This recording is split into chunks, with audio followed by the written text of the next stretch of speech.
Hello and welcome to coverage of Grand Prix Boston. Marshall Sutcliffe in the booth with Rich Hagan. We are just about underway between Chad Kastel and Nathan Jones. Randy, you got a quick update for us?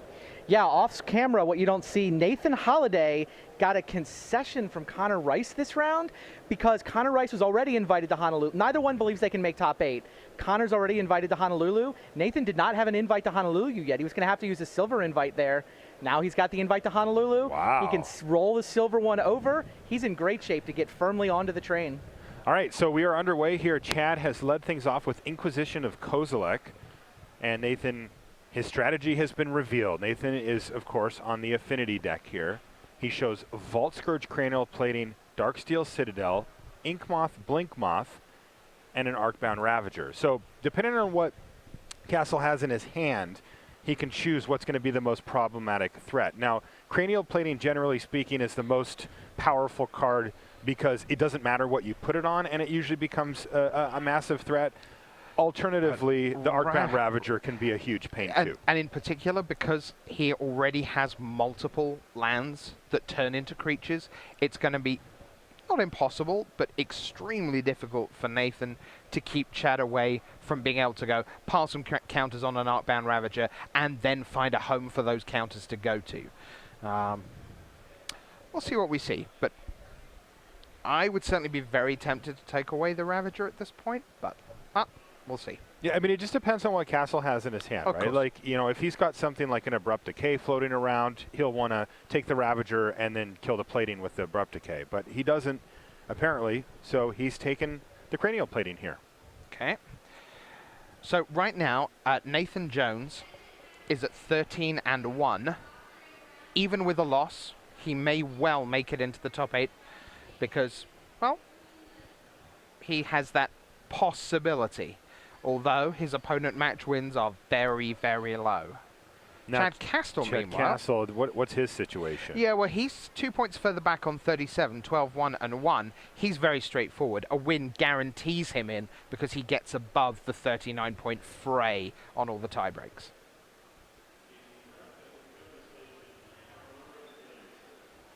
All right, so here it is. Arcbound Ravager on turn 2 from Nathan Jones. He started with the Vault Scourge on turn 1. Chad Kastel knew about both of these cards. Now that Ornithopter he did not know about. That's one of the cards that were drawn. And Vault Scourge is going to hit the red zone. Nathan Jones doesn't feel any hurry here, it seems, to start using his Ravager. So he's going to pass turn back.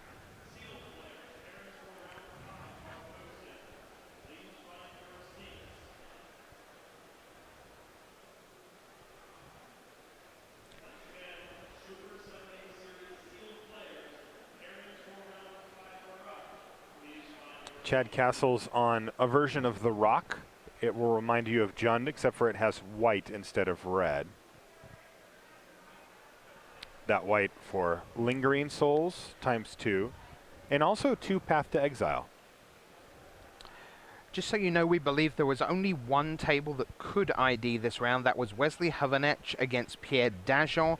They were both on 39, and ID would put them both to 40. We'll try and get confirmation that's what they did. They have. Yeah, I have confirmation from Josh.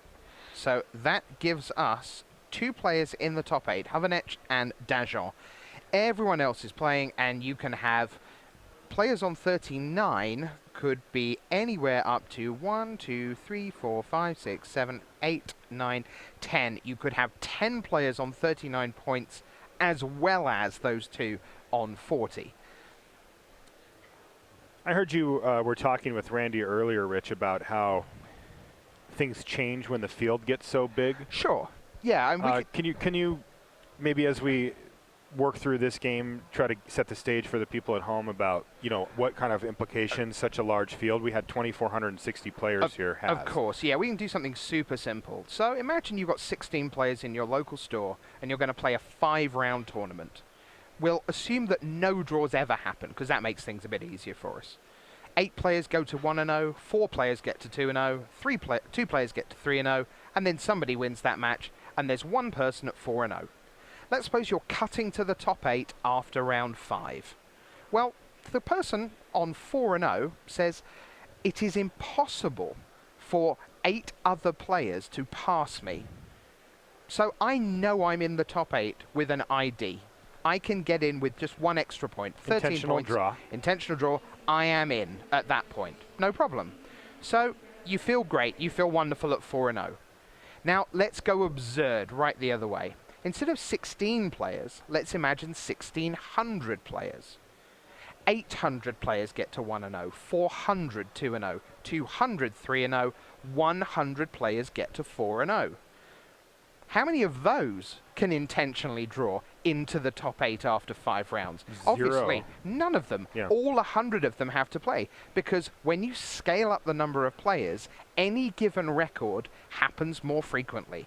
And if you like, it devalues each win, because there are so many other people doing the same thing as you are. That's why Grand Prix are as many rounds as they are, because with so many people, you need to keep whittling down the number of players. So rather than it being 8 out of 100 people who can make it in, by the time we've played 14 rounds and had a couple of losses here and there, it's going to be a case of 4 out of 8 players-ish on 13 wins and 2 losses will make it in, and 4 will not. And at that point, they get invited to the next Pro Tour anyway, because Wizards wants to recognize that 13 wins and 2 losses is awesome. It's and well done. Yes. But you have to stop playing at some point, because we all need to turn the lights off and go home.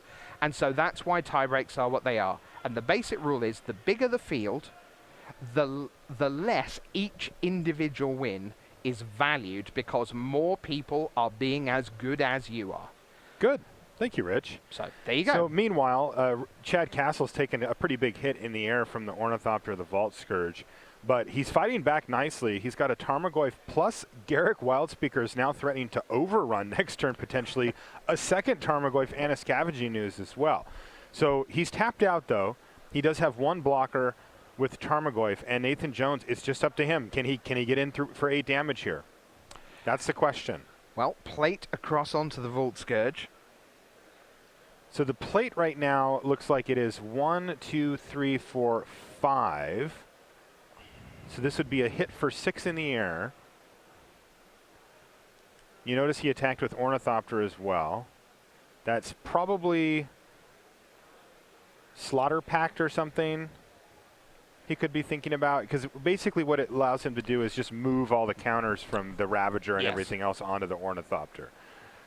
Now, the interesting thing here, of course, is that if he does decide to go for Ravager, it actually shrinks the cranial plating. So it's kind of... Yes, it's half of what, 6 of one, half a dozen of the other. Yes. Randy's got a quick update for us. Yeah, Mon Lee up a game on Andrew Boswell. That's the second match over there. Blue-White-Red over the Rock. Also, Frank Karsten is up a game with his Affinity list. Took game 1 against Ross Merriam's pod deck. Third match we've got in the feature match area. Good news for Phil Napoli fans. Up a game, and his opponent just went down to 4 cards for game 2. Wow. Infect with the blowout. McCullough plays Karn. Naps just kills him. Now we'll see what happens in game 2 Ignore versus Karn. I like that cards. plan. Yeah. Thanks, Randy. All right. So something's happening right now. These 2 lands are being turned into more artifacts, basically. Yeah, Blink and Ink, and there is Slaughter Pact. Slaughter Pact. Ah, you're so Now, good, Marshall. But he can't actually hit Vault Scourge itself with it, right? Mm-hmm. Yep. Because it's black. So that doesn't work. Nathan Jones quickly points that out. Mm-hmm. And let's move on to the next game. He sacrifices the... ooh, you see the frustration there from Chad Kastel?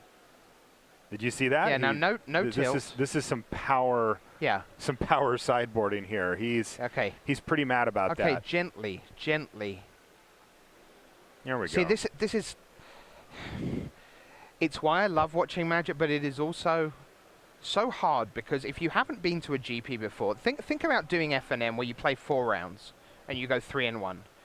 Now imagine coming back the next week and having to do it again, and then the next week and doing it again, and then the next week and having to go 4-0, and then you're at like 13-3, and then you play this match against someone you've never met before but must be good because they've got at least as many points as you have, and then something like that happens. Sure. And you just need to be super calm, because you're 2 matches away from a top 8 that you've just spent 2 days grinding towards. Meanwhile, we go across to our live look, and it's Andrew Boswell against Mon Lee. Mon Lee is already one to the good, and he leads with one of my favorite cards in Modern Celestial, Colonnade. Boswell will say, I'd like to see the rest of your hand, and here it is. And that looks to be pretty land heavy, actually. Yes, it does. Mana Leak at the front, Colonnade at the back. I think that's a hollowed fountain at the back, isn't it? Oh, sorry, yeah, of course it is. Either way, it's a land, Yeah. not an action spell.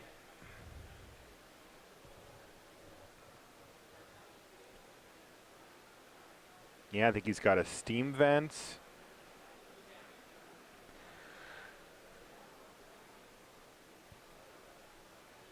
Path to Exile sitting there, but Mana Leak's the one that's going to hit the bin.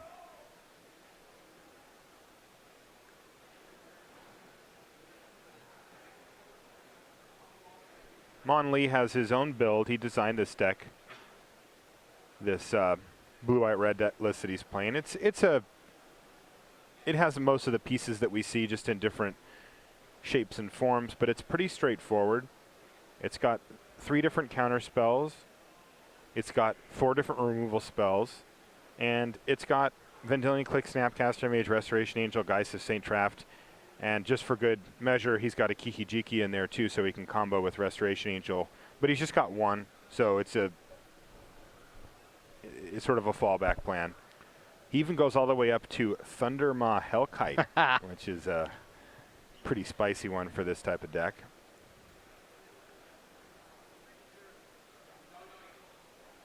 It has served him well so far, though, even up a game here.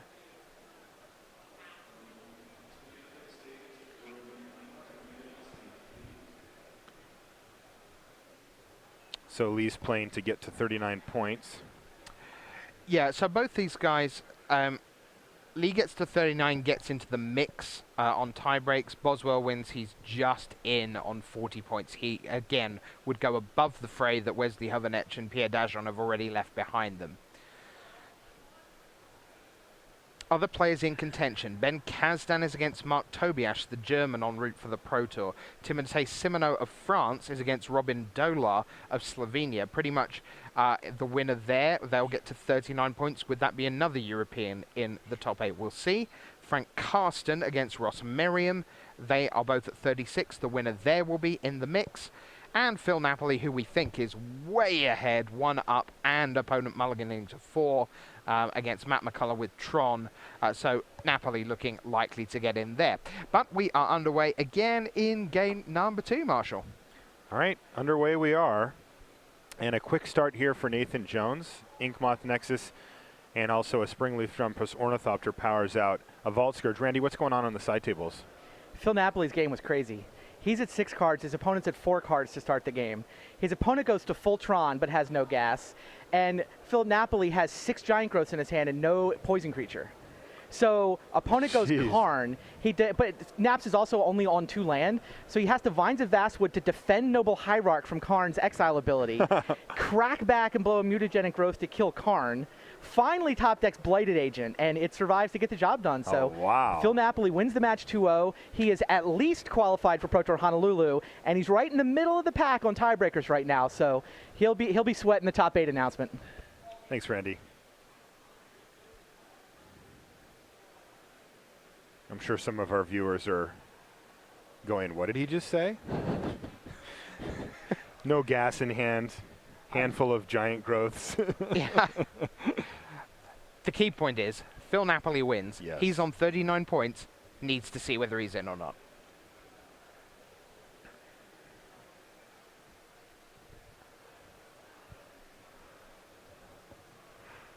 So Nathan Jones gets in there with a Vault Scourge, not a big deal though. And Abrupt Decay takes out Spellskite. And there's Lingering Souls, one of the best possible cards against this Affinity list. It is absolutely fantastic. Very tough to deal with. Worst case scenario, they provide chump blockers for a while, but more often than that, they actually trade. Like, you take a look at a Vault Scourge. Ooh. Steel Overseer. That could be an issue. That changes how well those spirit tokens perform in a pretty big way. And it looks like Nathan doesn't have quite enough mana here to fire off that Relic of Progenitus and get that Lingering Souls out of the yard before Kastel has a chance to flash it back. So Kastel's going to know, though, that if he lets Nathan Jones untap, that Lingering Souls is going to go away. And being such an important card in the matchup, he might feel compelled to flash it back right now. Yeah, you just have to feel this is a turn to do that before I can't do that. And he's definitely on that plan if he's attacking. Either that or he's going to play some sweeper or something. All right. Flashback Lingering Souls to kick it off. Play a Treetop and just say go. Yeah, now Treetop Village alongside Lingering Souls, possibly the most potent card in the deck this weekend, certainly that we've seen on camera. So many matches won almost by not literally forgotten Treetop Villages, but Treetop Villages that have been just lands for vast parts of the game, and then on a critical turn, along with Lingering Souls in the air, suddenly here's a 3/3 Trampler that, not out of nowhere again, but has to be dealt with. All right, so this is going to get ugly. Nathan Jones gets to untap with Steel Overseer, plays Etched Champion, and then activates the Overseer. And all of a sudden, he is generating huge threats. And those Lingering Souls tokens are going to get outpaced very quickly. Yes, they are. Nathan Jones can now sit back. He knows that his Steel Overseer is going to survive. Kastel really did have to kill it last turn if he had the ability to. Scavenging Ooze instantly eats a Spellskite.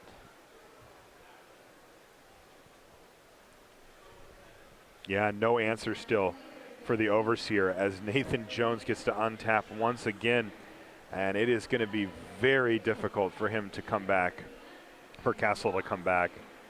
And even a plating as if the news couldn't have gotten worse. Yes, which can get straight onto the Etched Champion. Steel Overseer, let's put another counter on all the guys. Tick-tock. Oh, wow, this is huge. This is huge. I mean, Chad Kastel's at 19. He's not going to die this turn, but that is a ton of damage. 7, 8, 9, 10. Is that 11 plus 12, 13 did he take? 4, 5, 6, 7, 8, 9, 10, 11. He took 11, yeah. Yes. Yes, because, of course, the Ornithopter tapped with the Springleaf Drum for the cranial plating. Right. Yeah. I think Kastel may be done. I think you may be right here, Rich. I mean, he has the... Yeah. He's going to attack with Scavenging Ooze. Nathan's okay. Sure. The problem is that Etched Champion is so difficult to deal with.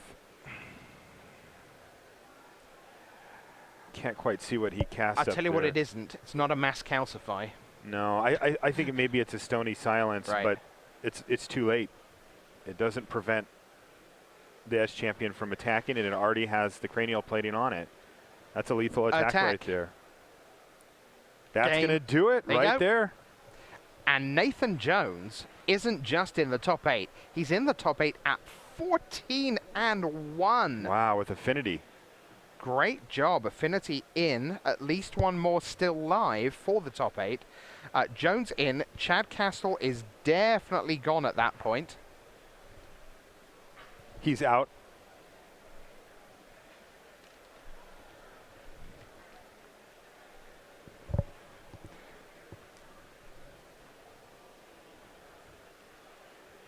Make sure you join us next weekend. Friday, Saturday, Sunday. Pro Tour Magic 2015 is on the horizon, and it's going to be exciting, guys. We have some really critical races. We have the Player of the Year race between Reed Duke and Jeremy Desani. We've got all types of your favorite players jockeying for position on their pro point situation, whether they're going to be playing next year, whether they're going to have their invites, whether they're not, what kind of things are going to go. And by the way, there's also a Pro Tour trophy up for grabs there. We do hope you'll join us. Randy, what's going on the side tables? Add Frank Karsten's name to the list of people hoping their tiebreakers are good enough. Really? Yeah, he had 2 straight, just brutally efficient Affinity draws. Massive Ethereum plus the Ravager in the first one, Master of Ethereum plus a bunch of Dorks in the second one. Yeah, Ross Merriam just kind of shrugged his shoulders and extended his hand. So Karsten is into the tiebreakers. Team coverage. Yeah, absolutely. Frank, obviously part of the European team. So Nathan Jones won that one over Chad, right? That's correct, yes. So now we're looking at 10 39s. Some of it depends on this Andrew Boswell-Mon Lee match, because Boswell's on 37, can get to 40 and definitely clinch. Mon Lee, best breakers amongst the 36s, so probably clinches if he wins this game 3. Yeah, Jacob Wilson and Josh Bro are on 36 points as well, still looking to get in. Andrew Ellenbogen is still in with a shout because he's on 36 points against Alexander Neufeld, down on 35. That might even turn it out to be a concession to put Ellenbogen up to 39. So right now, we know that 3 are in. Nathan Jones, 42, Pierre Dajon, 40, Wesley Havanech, 40. We know that there are 3 players on 39 points waiting to find out what happens to them. Frank Karsten, Phil Napoli, and Nathan Holiday. And then people still playing, trying to get to 39 and hope to do the business. We are heading, Marshall, for game 3 over here. Indeed, we are in the early stages. Andrew Boswell's searched up an overgrown tomb. Mon Lee again with sort of red, white, blue stuff. I don't think I would call this a control deck necessarily, though it does have many controlling elements with removal and counter spells, but it also has Geist of St. Draft and can just burn out its opponent pretty easily with Geist and Snapcasters and that kind of nonsense. So let's see, we've got 3 lands, and speaking of the devil, here's a Snapcaster, a Geist, and Restoration Angel. That kind of nonsense. You've been sitting next to me too long. I've probably played more of those cards anyway than any other in Modern, sure. So I'm guilty of the same. Guilty in all the best ways. Yeah, those days are over for me, though. I'm going to build Tarmo Twin. Are you really? Yeah. Is that your plan? Yep, when I get home. Now, is that to just make yourself a better human being or a better No. Magic player, or you just fancy a change? What? Well, I'm going to keep my other deck, too. But, yeah, Oh, no, cool. I think that deck looks really good, and I think it suits the way that I like to play. I did a deck tech with Oscar Jones earlier and had a chat with him about, how the deck played out and what its strengths and weaknesses were. And I used to play Rug in Modern before it was bad. And but it didn't have that combo in it. Mm-hmm. All right, so not a lot of action here in the early stages, but we'll get some going here. That Inquisition took away Geist of St. Draft from Mon Lee.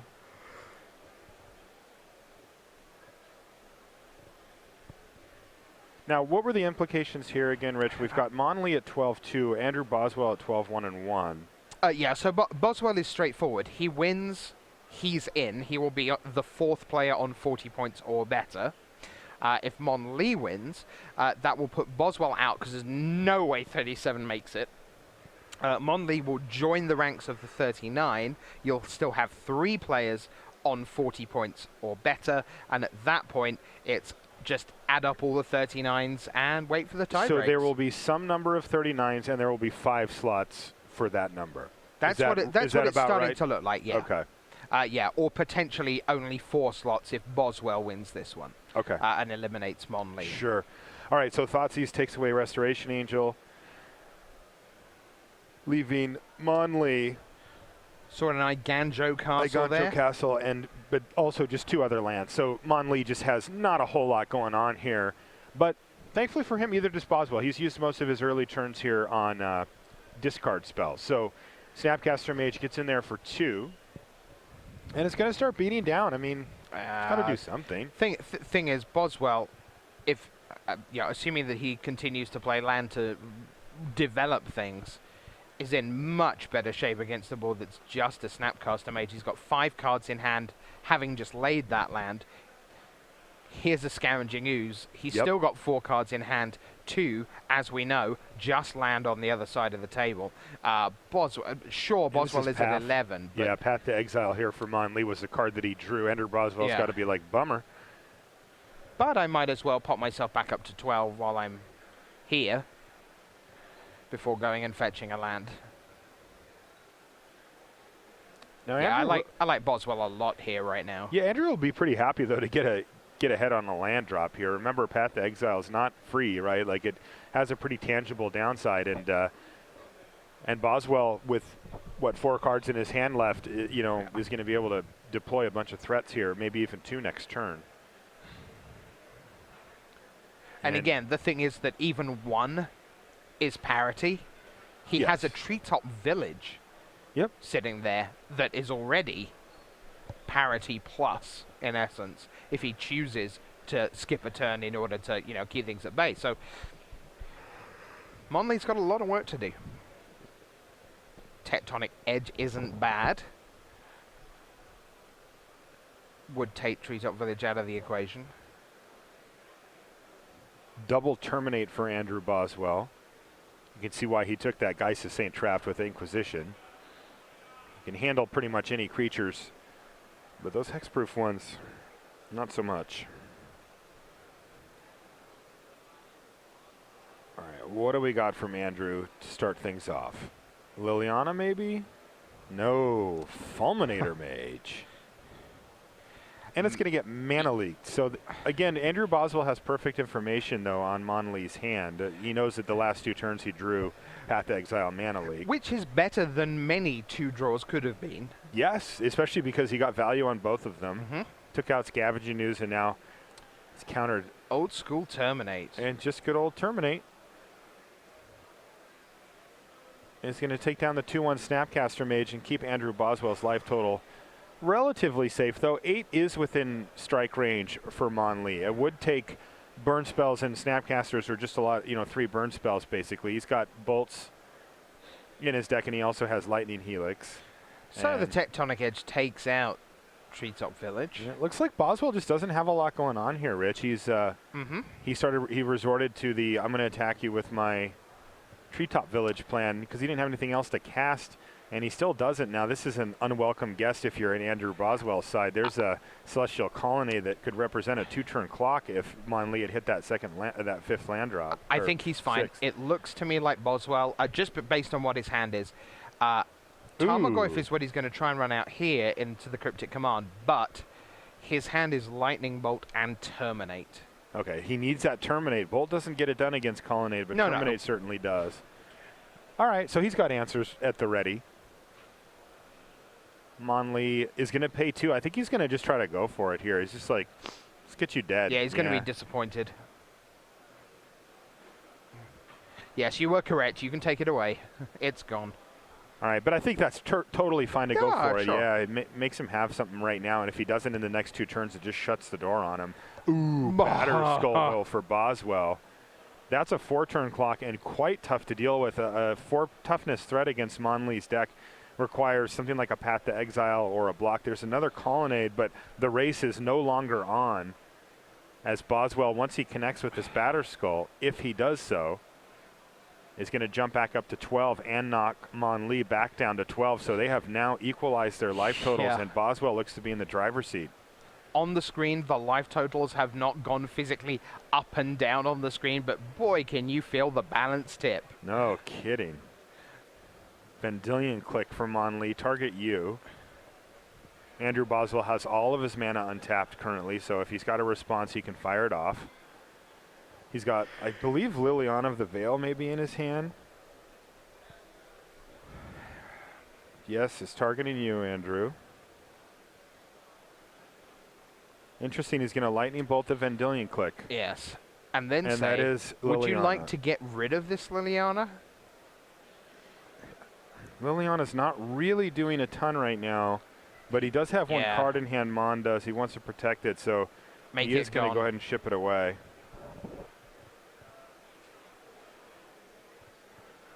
So Mon has another Celestial Colony that he can use to trade off for the Batter Skull, but that's temporary measures there. That is not a good long-term plan unless he finds a counterspell. Yeah, it looks like there's a mana leak in Monlee's hand. In we go. Yeah, Batter Skull crashes in, bumping Andrew up to 16 and dropping Mon down to 8. And there's a Thoughtseize off the top for Andrew Boswell. It's an Electrolyze is the other card in hand for Monlee right now. So the question is, do you sort of more or less randomly fired off. No, you show that and say, that's what I got. He's going to take away the Electrolyze. He can play around the Mana Leak pretty effectively, though. If Monley does activate the Colonnade and block. Oh, jeez. Huge. Scavenging Ooze now hits the table. And it's going to get not Mana Leaked, but he's going to at least force Andrew Boswell to crack a land here. Yeah. I don't know why. I guess he just, like... What else are you going to Mana Leak? Well, I think you can maybe try to craft a plan where you block the... I mean, this is a dire situation, don't get me wrong, but where you block the Germ Token and try to make him pick up his Batter Skull and then Mana Leak it on the way back down. But sure. I'm not trying to advocate for that being a great winning play here. There's a Scavenging Ooze on the battlefield that can pick up the Batter Skull too. This is a rough spot for You're making Monley. a plan for someone who's functionally dead. Yes, I'm scraping here. I'm trying to look at maybe what we could do with that Mana Leak. I've got to get value out of every single card I have left if I'm in this situation. And if I'm in this situation, I am not a happy person. And there it is. And it's going to jump in front of Scavenging Ooze, which looks like it has at least one bit of food hanging out. Make green green. Eat the Vendilion Click. And does he have a bunch of creatures in his yard too? There was a Tarmogoyf from earlier. Vendilion Click we see on the right eaten. going away. Yeah, it's a 5/5 Ooze now. And if Boswell... Go ahead. No, I was just going to say, if Boswell does win, that's bad news for all the 39s, because by definition it just means one fewer of the 39s in. Boswell will go to 40. Monley might have been out the door on the 36. There's the handshake. That's going to do it. And that is the end of feature matches here.